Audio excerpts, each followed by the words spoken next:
શું તમને ખબર છે, ભારતમાં એક એવી વાવ છે જે પાણી માટે નહીં પણ પ્રેમ માટે ઊંધી બનાવવામાં આવી હતી. આ છે રાણીની વાવ, જે પાટણ શહેરના અને ગુજરાતમાં આવેલી એક ભવ્ય ઇતિહાસકીય રચના છે. આ વાત થાય છે 11મી સદીની સોલંકી વંશ મહારાજ ભીમદેવ પ્રથમના અવસાન પછી.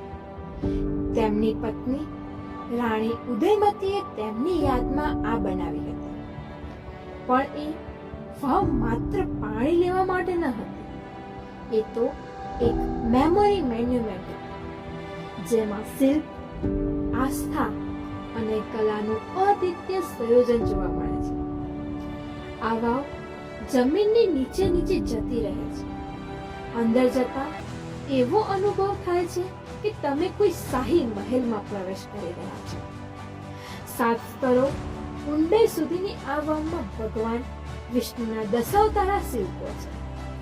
દરેક સ્તર પર અભૂતપૂર્વ કળા અને વાર્તાઓનો ખજાનો છુપાયેલો છે. કહેવામાં આવે છે કે એક સમય એવો આવ્યો છે, આ વાવ માટીથી ઢંકાઈ ગઈ હતી અને બ્રિટિશ રૂલ દરમિયાન લગભગ ભૂલી જવામાં આવી હતી. પછી વર્ષો પછી તેનો પુનઃશોધ અને આજે તે યુનેસ્કો વર્લ્ડ હેરિટેજ સાઇટ છે.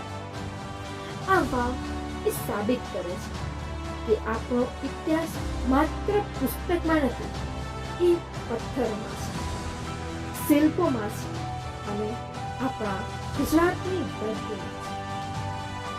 જો તમારા પગ પાટણ તરફ પડે તો એકવાર અવશ્ય જજો રાણીની વાવ.